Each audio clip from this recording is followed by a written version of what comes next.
Hey guys, welcome back to my channel. Today we're going to be talking about all of the best books that I've read for 2026, and there are a lot of bangers. So starting off this list strong, and probably my most favorite book of the year so far is Project Hail Mary. Now, all of these books that I'm going to mention to you guys, they are not in any particular order.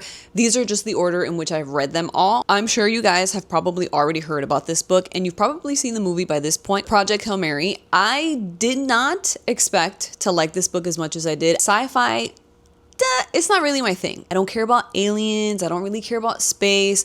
It's just not something that I gravitate towards whenever it comes to reading. But for some reason, something about the main character and his attachment to his friend is so endearing. It was such an amazing book. It was really well written. It was funny. The main character was so snarky. The internal monologue that he had was just hilarious. I really enjoyed this book. I gave it a 5 stars, and there were a couple of places where it got a little bit boring, and that's probably because it was getting really technical. There was a lot of math involved. It was explaining how the mechanics of certain things worked, which I'll be honest with you, I don't really care. A lot of suspense in some places. Like there were just some unknown scenarios that were happening that really, it had me really anxious. If you're not into sci-fi like me, I think you should try it. It might surprise you because I was totally blown away. My next banger for this year was Seeing the Supernatural by Lee Strobel. If you've heard the name Lee Strobel, it's because he has another really famous book called The Case for Christ.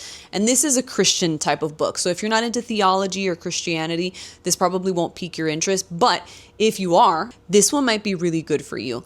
This one was basically collecting all of these different stories and experiences from people who had seen visions, angels, demons, like any sort of supernatural thing. He wanted to speak to those people and kind of get their experience and their interpretation, and he put it all in this book. There was a really great part in this book that was talking about dreams, the significance of dreams, what those dreams might mean. Another really cool aspect of this book were these conversations that he had with people that had near-death experiences. I think that part alone was the most fascinating thing for me out of this entire book. This one I gave a solid 4 stars because I had a really great time for it. My next banger of a book is The Road by Paul McCarthy. So this has been one of those really popular, critically acclaimed books that everybody has to read in their lifetime. So of course, I read it because why wouldn't I? I have FOMO. What do you want from me? The book itself was very dark and bleak, and it gives you a really good perspective of what the world is going to look like after humanity is wiped out. It doesn't end with a happy ending. So if you're looking for a story that has a nice little bow wrapped up on top, you're not going to get that with this book. I gave this book a 3.75. Another great book that I read this year was Adult Children of Emotionally Immature Parents. Now, again, this is probably going to be very similar to Seeing the Supernatural, not in that it's a Christian or theological book, but because it's very specific in what it's talking about. So it's really kind of like psychoanalyzing parents, why they do the things that they do, the unhealthy and toxic relationships that they have with their children, and basically how that negatively affects their children. I found it really insightful and entertaining and really helpful. So if you're someone who likes to psychoanalyze and you like understanding why people do the things that they do, this is going to be a really great book for you. I gave this book a 5 stars. Another great book that I read this year was No Matter What. This book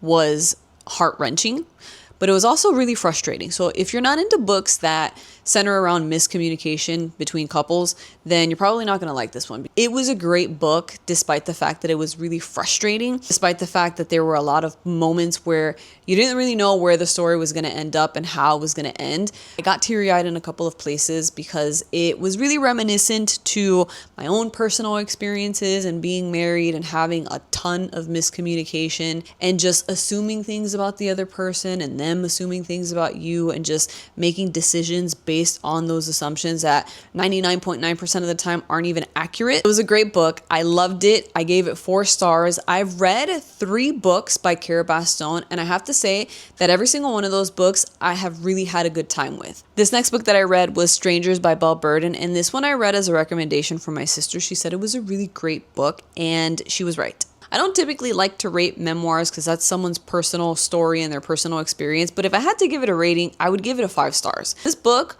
was gut-wrenching, and it wasn't the type of book where you give it 5 stars because it was such an amazing story and it had a bow wrapped at the end of it. No. This was a drama. This was seeing somebody's entire life that they've built with another person get flipped upside down in a matter of a day. It was a very gut-wrenching story, but it was very real, especially for me, for someone who has been married, who has gone through a similar experience. It almost felt very cathartic reading this, very therapeutic. Really interesting reading it, seeing her experience this, seeing her responding to this huge event that happens in her life, sucks you into the story, and you feel like you're right there experiencing those horrific things with her. Next up is The Strength of the Few by James Islington. This is the second book in the Hierarchy series. I don't know if this one was even better than the first. It might have been. This is a high fantasy Romanesque inspired story, and it has a really unique magic system that requires other people to surrender their will, which is like their magic, to you. Like they have this hierarchical system where everybody has to cede to other people that are higher,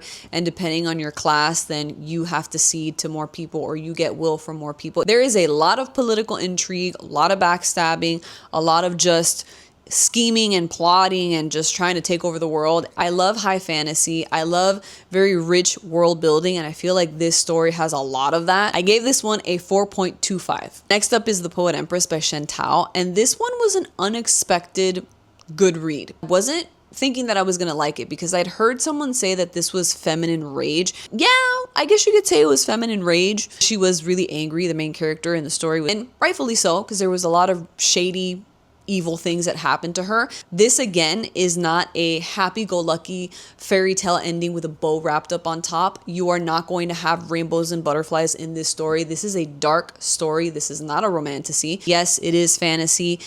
Yes, I guess you could say that there's some romance because there's a married couple and they're in a relationship, but it's a really dysfunctional relationship that has a lot of abuse. So you might want to check your trigger warnings. It's not necessarily explicit and graphic where there's gore and there's like all of this detailed information, but you do get a very clear picture of what is happening with these essay situations. And so if you want to check the trigger warnings so that you're not grossed out or caught off guard, I would recommend doing that. It's got this Imperial China vibe with a lot of political intrigue. It's got a really unique magic system that uses these like characters that are tattooed or carved into people's skins, and that it manifests itself in different powers. I also love that there is an element of redemption in this story, and hope gives me those warm, fuzzy feelings. And this story, despite the fact that it's so dysfunctional, definitely has that at the end. I gave it a 4.25. Another great book that I read this year was Yesteryear by Carol Claire Burke, and this one is really divisive. There is a lot of bickering on the internet about this book because on the one camp, you've got people who absolutely loved it, and then on the other camp, the Christians, they absolutely hated it or they didn't read it. I, on the other hand, as a Christian, I really enjoyed this book. I gave it a 4 stars. I thought it was really well written. Loved the plot twist at the very end. I did not get offended by the way that this particular main character was written. I know that a lot of people have this sense that Christianity was being mocked and they felt like it was being made fun of. I think that it was making fun of a particular type of person and it was calling out certain people, but I don't necessarily believe that it was a condemnation on Christianity as a whole. And I think that that's the point that a lot of people are missing. It's condemning and it is calling out all of the hypocrites in Christianity, all of the people who present this cookie cutter facade, who have this performance or this perception of themselves that they want other people to see. But on the inside, it's a hot mess. And that's what we see the main character displaying. And I love that because nobody likes hypocrites. If it made people feel a certain type of way, I'd say that that's a really good place to kind of check your inventory and check your heart and kind of ask the question, well, why do I feel that way? Why is this triggering me? What about what is being said is true, potentially? And the last banger that I read, which is a children's book, but don't judge me, was The Lion, the Witch, and the Wardrobe, and I gave this book a 5 stars. This book made me teary-eyed. I cried at the end. The scene with Aslan and the table, it's a very wholesome, easy to read, middle grade type of book. I flew by it. I think it was like maybe less than 300 pages, maybe 250 pages. It was a great book. It was very endearing, very sweet, very hope-filled. It's got a very straightforward plot line because, again, it is written for children, but I just had a really great time with it. These are all of the books that I read for 2026. Let me know which one of these was your favorite if you've read any of them. Otherwise, I will see you guys in the next video. Bye!